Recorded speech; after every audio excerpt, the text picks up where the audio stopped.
Welcome to Ask Win, everyone. And today's going to be an interesting episode because I have a guest takeover today. And we're going to be talking about the birds and bees, a.k.a. sex, because that's what Anna-Thea teaches. So, without further ado, I'm going to let Anna-Thea dive in and ask me a couple questions, well, more than a couple questions, but we're going to have a dialogue, about a 30-minute dialogue, and I have to put this disclaimer. If you have kids who are not at the age of listening, please don't listen to this podcast because I'm in the education field and I won't even Google weed.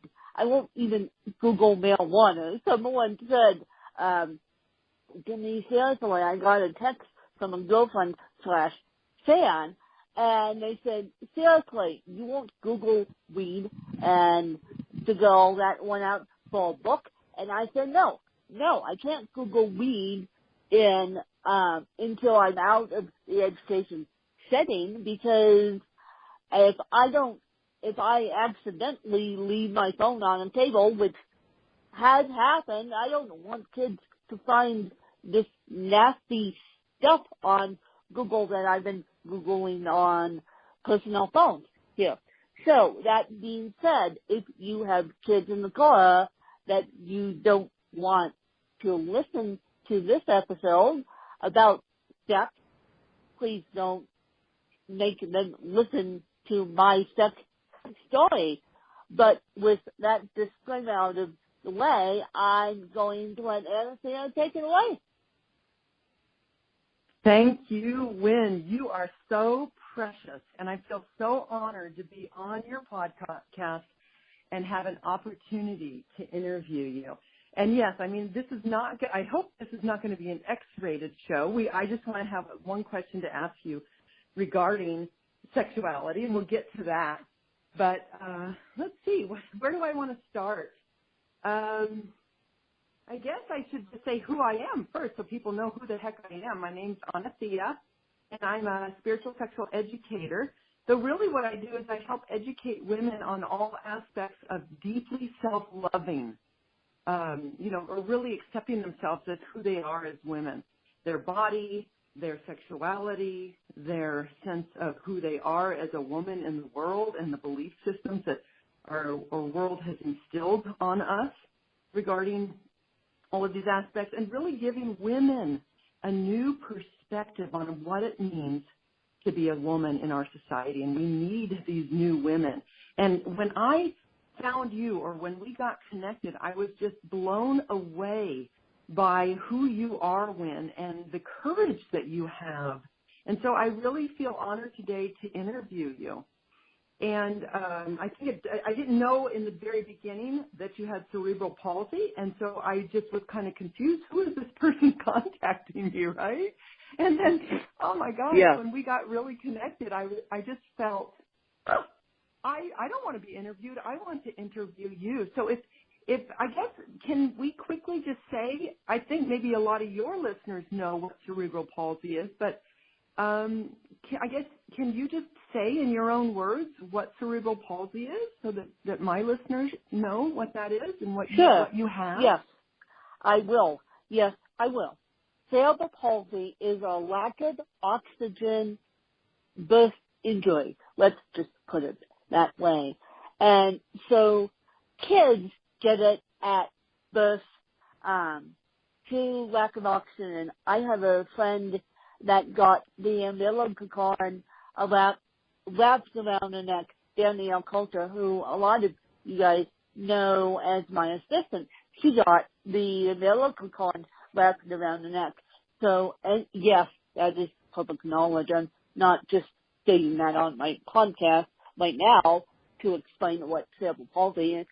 I think I developed it in the womb because, my mother was on pretty strong asthma medication, and the OBGYN almost killed me day one because he had cancer and he wasn't mentally fit to be OBGYN. He was supposed to be retired and basically delivered me without even knowing I was coming.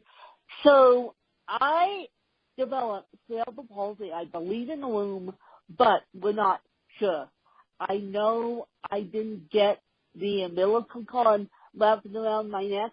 I don't know how I got cerebral palsy, the exact cause of my cerebral palsy, but I know cerebral palsy hasn't stopped me yet and won't ever stop me.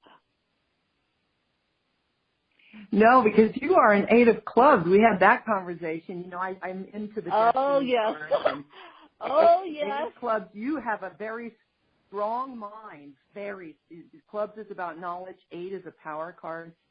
And, you have a very strong mind. But I guess also what this does, cerebral palsy, impairs your muscular coordination, correct? And then there's some other disabilities. I don't know. Yeah.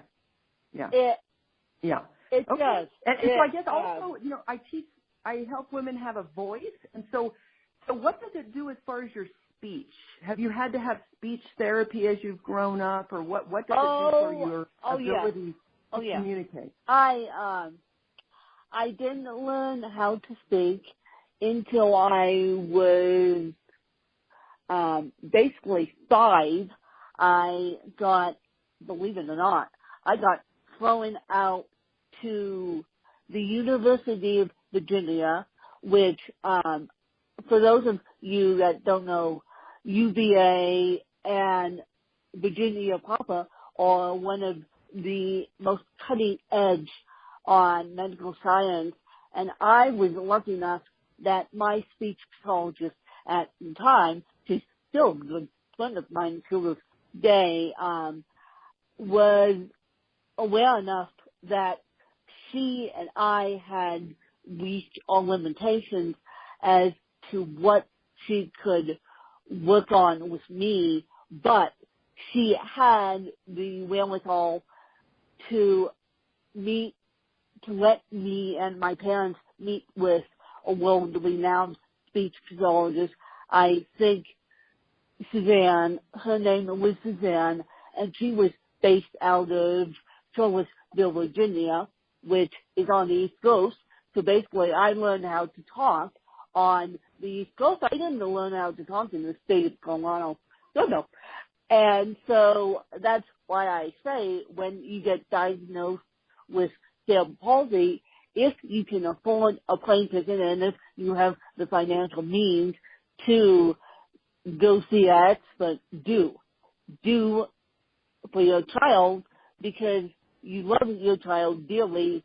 Don't be sitting in a state where they don't have the resources to provide for your child. Let's say if you live close to Duke, do go to Duke and get diagnosed there and get all the resources and all the Mayo Clinic. We have some of the top research hospitals in the country, and I'm lucky enough to live 4 hours away from one of the top research hospitals in the country, ranked number 3 by U.S. News and World Report. That is the Denver Children's Hospital. Huge shout out to them. I'm a children's hospital baby, if you guys haven't realized that now. And so I am lucky enough to live within a 4-hour drive of one of the top research hospitals in Colorado. I'm also lucky enough to live within a 3-hour drive of the top spinal cord injury hospital in the country because of Craig Hospital. Craig Hospital is one of the top spinal cord injury centers in the country, and I almost got sent there after my spinal column injury in '06. I had a scoliosis surgery go horribly wrong, and yeah. And so I'm lucky enough to have the financial resources to go see all these resources if I need to. But at the time when I was learning how to speak, I did not learn how to speak in the state of Colorado. I actually learned how to speak in the state of Virginia, believe it or not. With some people that really helped you, correct? Yes. Yeah. Yes. I think that it's no wonder. It's magical. It's a blessing. I mean, you are a spokesperson. And I think I'm just really, really touched that you're a spokesperson and that you're putting yourself out there. And so, of course, because you're willing to do that, the universe, the angels, whatever you want to call it, are coming to you and saying, we'll support you too. We'll put you in the right place. But you're also writing books. You mentioned to me that you are writing books. Why are you writing books? So you're not only a spokesperson, you're an author. What are you writing about? I first did my autobiography after I lost my biological mom to a brain aneurysm / viral meningitis. And when I have time this summer, I'm actually doing a book on viral meningitis. I know you guys have heard me speak about this story to death. And so I'm actually doing a research novel on meningitis, and yeah, that's going to be a tough one because I have never watched a person who was so violent. My mom, she was so violent. Talk about my violent personality. I got her violent personality placed in my body, basically, when she died and up to that point. And so, even though I am a homebody / introvert, and even though I'm a homebody / introvert, I am a fairly private person, but this is my off-stage personality too. I'm a chatty Cathy too. You are a chatty Cathy. I love it. Well, it's interesting now. As you've answered these questions, you've talked about the spine, and it's very interesting because I'm just recently going to a chiropractor, but a different type of chiropractor that's really working on the subtle energies of the spine. And me being a yogini as well, a very committed yogini, and certified as a Kundalini yoga instructor, I'm very much into the spine as our electrical circuit of our aliveness. And you mentioned also scoliosis and meningitis and, all of these things, really not only learning to love our bodies, but really see the magic that's happening inside of our spine. And when that's misaligned, what can actually happen to a human being. But that kind of goes to my next question is, because I do teach women to shift their attitude around their bodies and to really reclaim their bodies as sacred. Our bodies have, in the last, 2,000 years in the patriarchal paradigm, our bodies have been pleasure for the opposite sex. And we haven't owned our bodies. It's only been 100 years since we've had the right to vote. And so reclaiming our bodies as sacred is what I'm really all about. And you don't have the traditional, beautiful, perfect female body. So I just wanted to ask you, what is your relation? And you have a strong mind. So you're the 8 of clubs, and so you can be very, very mentally strong. But I just wanted to ask you, you've had to really be connected with your body, I'm imagining, because you have to pay attention to it. So can you tell my listeners, your listeners, a little bit about what kind of relationship do you have with your body? Do you have any body image issues? And I guess maybe it's a good thing to let people know how old you are, just so that we know what age group you're in right now. When you were an adolescent, when you started going through puberty. I'm in my 30s. I am at the ripe old age of 30. So 30, not 31, the ripe old age of 30. And so I went through adolescence at the youngest age possible, luckily my mom was open and honest to the 10th degree about what my body would be going through. And the reason why my spine got as messed up as it did is because when you go through puberty, and I mentioned this, I'm actually working on a book on scoliosis and nothing having to do with CP. I'm one of 1,000 people that gets diagnosed with scoliosis and still has the curve and yeah. But the reason why people get scoliosis and because they go through puberty. And doctors don't tell you this. Doctors just want to go in and operate.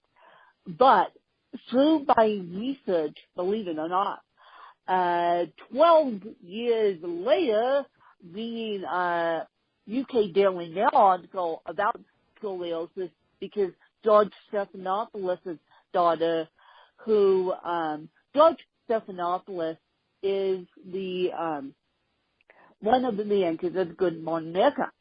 And so when his daughter came out that she has scoliosis, she wears a back brace, my dad automatically sent me the article via email.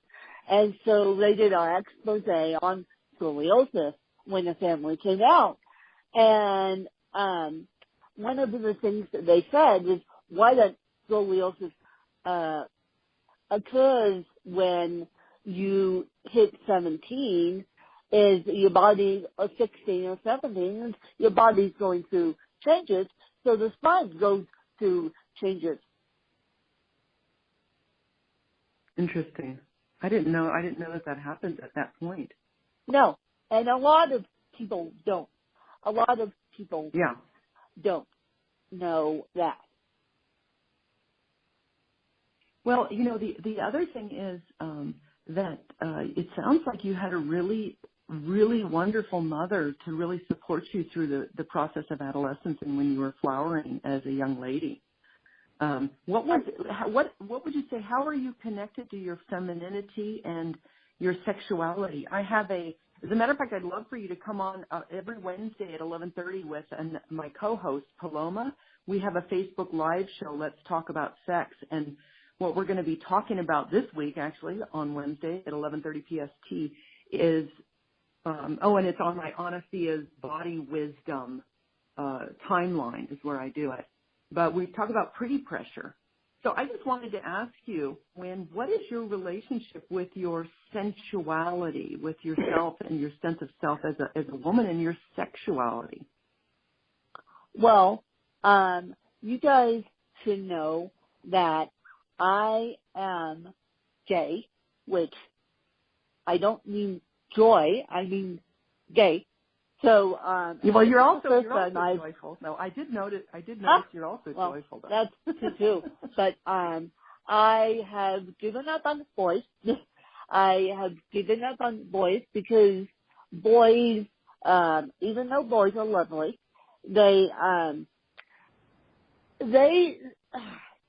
when I got into dating, and not to say that I don't love boys, but and there are disabled dating sites out there for the disabled, but when I got into dating, the boys would think I was catch me out literally because I'm so up above the P brain that they would want to talk to me about everything under the sun.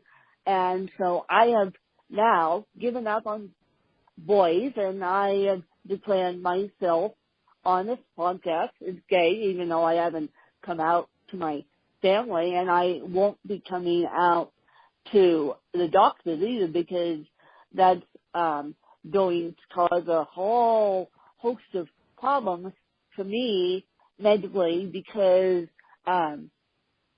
I won't be stating my sex. I'll be stating that I'm a female. And won't be stating that I'm gay because that's going to cause a whole host of problems when I next go to the doctor for a gynecology visit. But that being said, I'm very self-confident. I have also given up sugar, which also made my body very happy. And you guys know, you didn't know about the gay porn, and that's going to shock my audience. Well, is that okay? And I'm gay. Is that okay? Yeah. Is that okay? Yeah. No.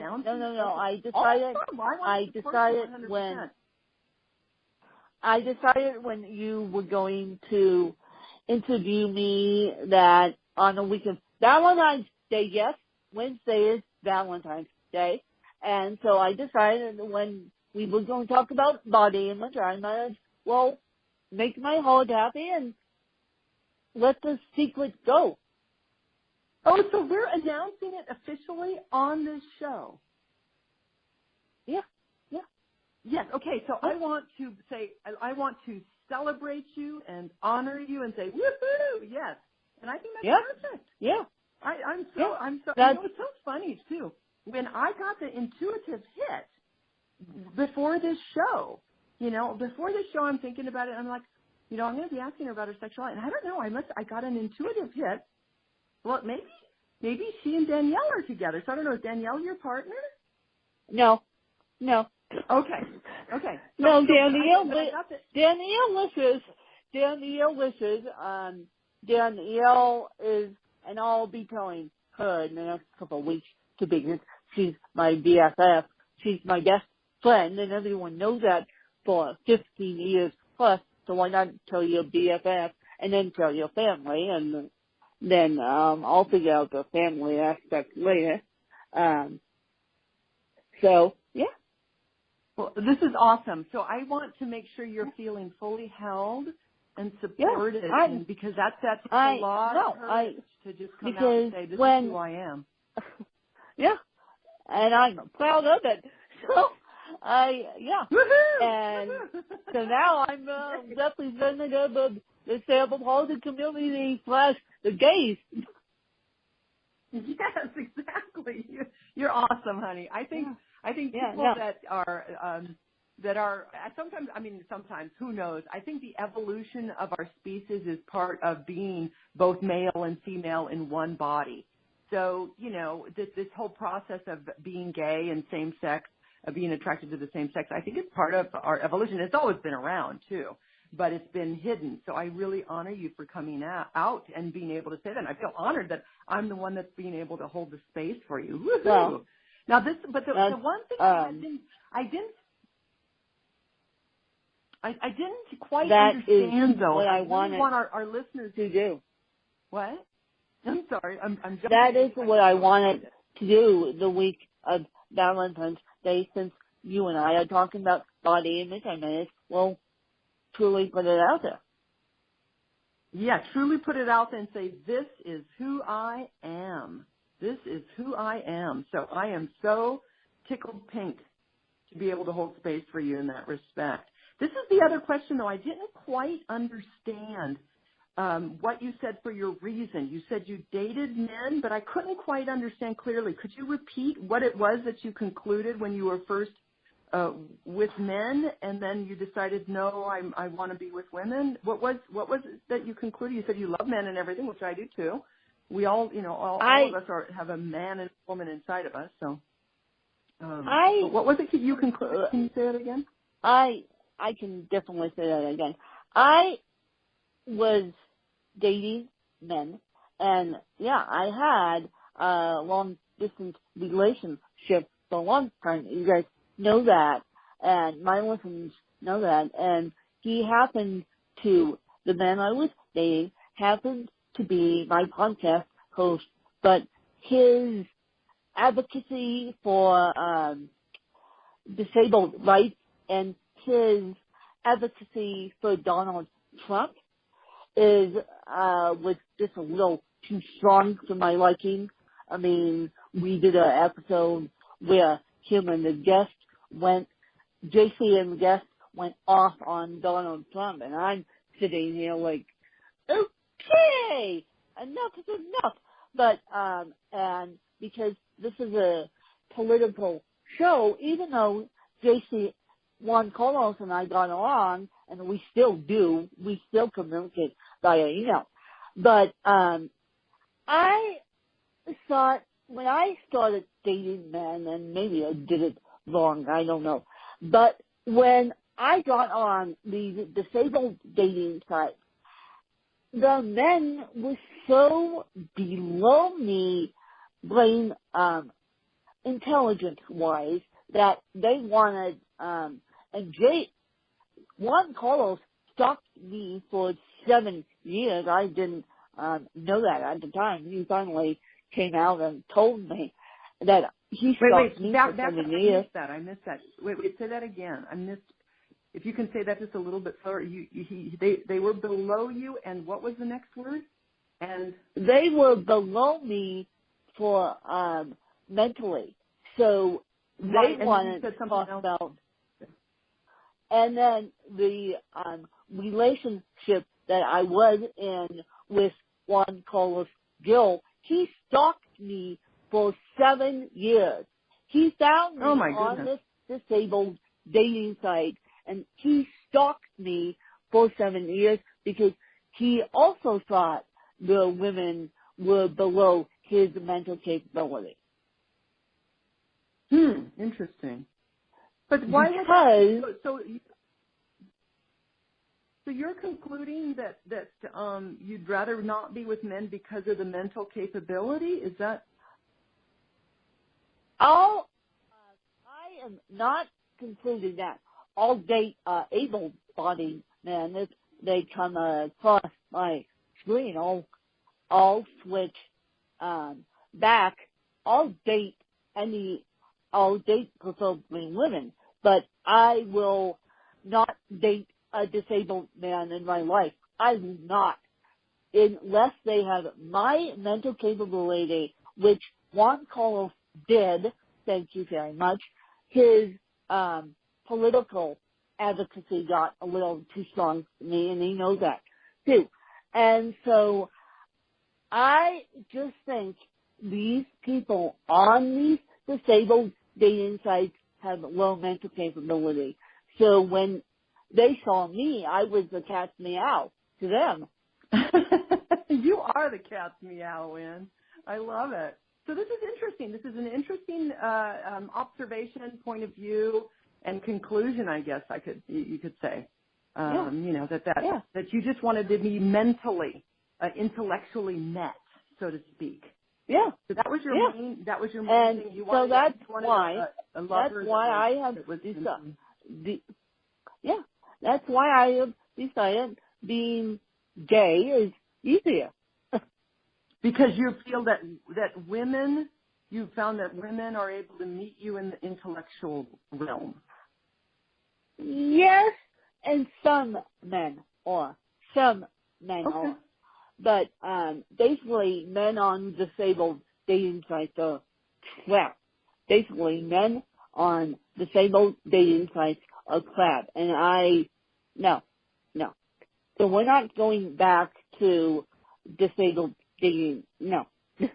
Because they think I'm just now, and they just want to talk to me about everything under the sun.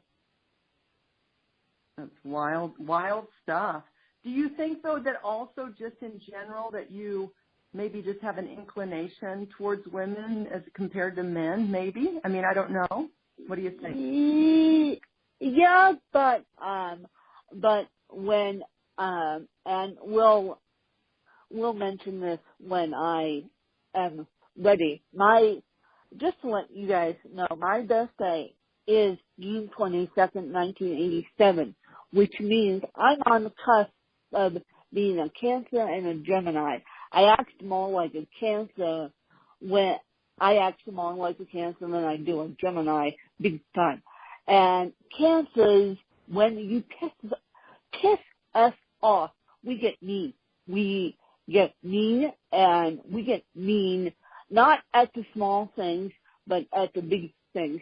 Like when we ask you guys to do something and you guys don't do it, like buy my books or support this podcast, then I get mean. And yeah. Oh my goodness. So well, you're talking to a don't Queen of Hearts, and me. You're being interviewed by a Queen of Hearts, Win. So yeah. I would say love wins overall. Love wins overall, but still, I have that mean streak, and when you guys don't necessarily, you guys sit here and listen to this podcast about sex and Anna-Thea interviewing me, and then you guys don't go follow up with Anna-Thea, follow up with me. I get mean because that's the way I am. I'm in Cancer, and that's the way Cancer are. Right. Well, Cancers are very sensitive. The Eight of Clubs is a very sensitive card also. Oh, yes. And so yes. you put on your crab shell. You shut down. And you put on yes, your I do. crab I shell. do. I do. Well, can we shift gears, because I have a couple more questions for you. Yeah. You know, because you're not this perfect all-American woman, you know, and because there's such a porn addiction, not only in the U.S. but across the country. You know, I see it, a lot of women are, you know, the younger women especially, because it's become more and more common. The average age that young boys are involved in pornography is at the age of 11, and computers have become more and more all-pervasive. And I'm not here to judge anything about it, but, you know, the pretty pressure that women are feeling, and I see some women out in the world and, you know, just looking like porn stars. And so you definitely don't look like a porn star, I'm imagining. and I don't know if you've ever felt, you know, because women, we do. I mean, look at the amount of money that's spent on cosmetics and clothing and looking pretty, makeup, hair, all of that. And, you know, you're just you, I'm imagining. I mean, I think I've seen pictures of you, but I haven't actually physically met you in person. But with cerebral palsy and your challenges, I'm imagining that you're not the epitome of what pretty is as defined by our society. So how have you dealt with this idea of the pretty pressure? Do you have anything to say about that? I was raised as if I was an able-bodied woman. As a matter of fact, I still am. Cerebral palsy is just a side note in my life. I was raised on a private school. I went to private school up until high school, and now I'm going back to a private college, the Academy of Arts, basically getting a fashion journalism degree, and getting my associate's degree in fashion journalism. And one of the reasons, and you guys, my listeners don't know this, one of the reasons why I wanted to go into fashion journalism is not only to review New York Fashion Week, which is this week, and so, but to break the pretty pressure of this stigmatism where people have to be two-spec models and all this good stuff to get modeling gigs and be perfect. So that's why I'm getting a degree in fashion journalism, to show the world that people with disabilities can do it. Awesome. Yes. Awesome. So you're kind of like just saying, here I am. This is who I am, and what I sense is that you have gotten really a lot of support in your life to help you be out in the world, to help you step out and say, this is me. I'm not perfect, but I'm perfectly imperfect. And, you know, I love, that's why I wanted to interview you, because so many of us struggle with fear or anxiety or being able to speak our truth. And here you are with all of these challenges, and you have a podcast. You know, you're out there making it happen. You're writing books. And I just want to honor you and let the listeners know that if you can do it, everyone else, not everyone else, but I mean, if you can do it, then picture perfect pretty girl can do it too, right? Or the woman Yeah. that's not picture perfect pretty. Just everyone Yeah, can do it. no. We all have these skills. We all have these abilities. And when we do it, we get the support. We get the energetic support comes our way, I believe. And so I just want to honor you for that. So the courage to speak out, I think it's part of your natural personality and your gift, and I think you're using your gifts. But I just hope that the listeners are really getting how important it is for each individual to step into their power, no matter where their level of capability is. And just say, and I don't want to use the word F, just say, screw it, here I am, and this is what I'm doing, and this is what I want to offer, and I may not be doing it perfectly in this moment, but I'm doing it from my heart and my passion. So I really want to honor you for that, Lynn. It's beautiful. You just keep on trucking, woman. Well, thank you for saying that. And Anna-Thea, where can people find you if they want to get in touch with you? And you did a beautiful job interviewing me, by the way, today. And we'll probably, if my assistant Danielle, who's not my partner, by the way, assistant / BFF, could get this podcast rolling by Tuesday, so you guys can listen to it on Valentine's Day, or if you please Valentine's Day treat. I don't care, but just don't eat a box of chocolate and mope as you're listening to Valentine's Day podcast. Please don't eat a box of chocolates and be mopey on Valentine's Day, because that's what this interview wasn't all about. It was about being happy in your own skin, and Anna-Thea did a terrific job. But where can people find you? Oh, you are so sweet. I love it. I feel honored, again, that you're actually taking this and putting it out around Valentine's Day. Couldn't be better. Could not be better. Because it's all about love. And where they can find me is Anna-Thea.org. So that's ANNATHEA.org, Anna-Thea.org. And if you don't remember that, go to Leader of Love, LEADEROFLOVE, leaderoflove.com. And that's where I have my classes. I teach online courses, and I have women's circles in my sacred Zoom room, where we come together and we support each other in speaking our truths, loving our bodies, and being the real people that we were meant to be. Letting ourselves blossom and flower. Anna-Thea.org, and we'll have more information in the show notes, you guys. Oh, and one update about my book.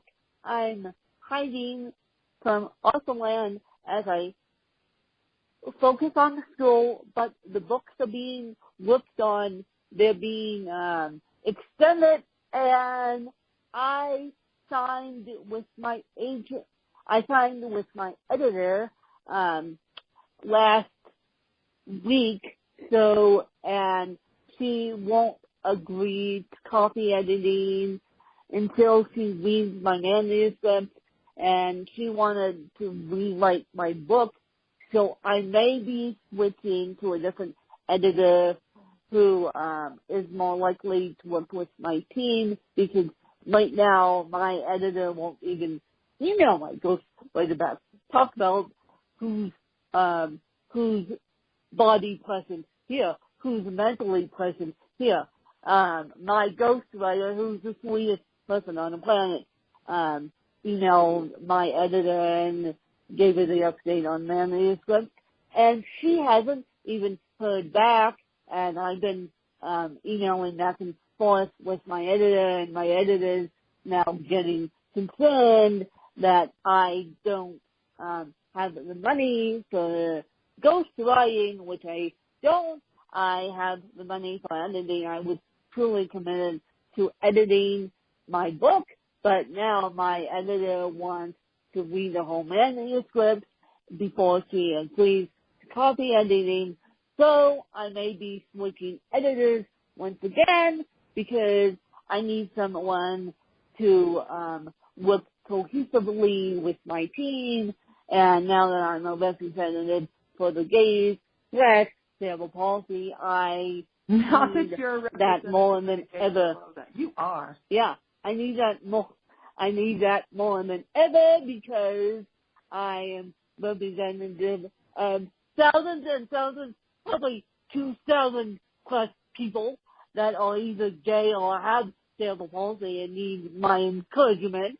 And so I need a solid team behind me. So I just wanted to tell you what was going on with my books and why you haven't seen my books on Amazon, my latest releases, but they're all being worked on. We're just having a little bit of a situation with the editing aspect versus the ghostwriting aspect.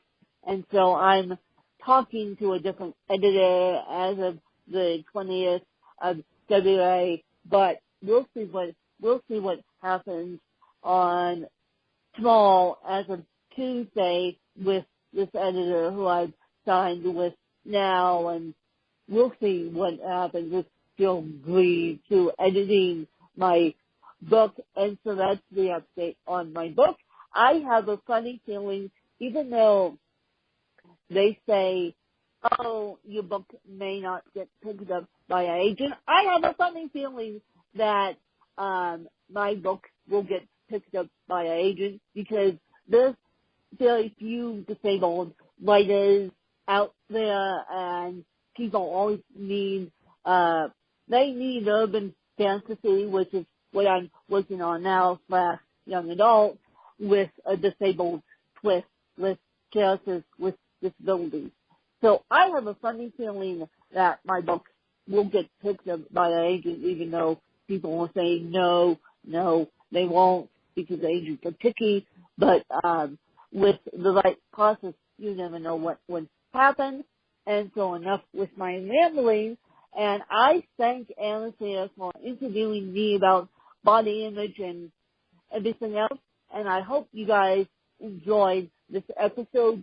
Please, please, please, please, please listen to this episode, not on Alexa. And you guys are going to kill me because now I make Alexa go off, the lady in the tube would go off.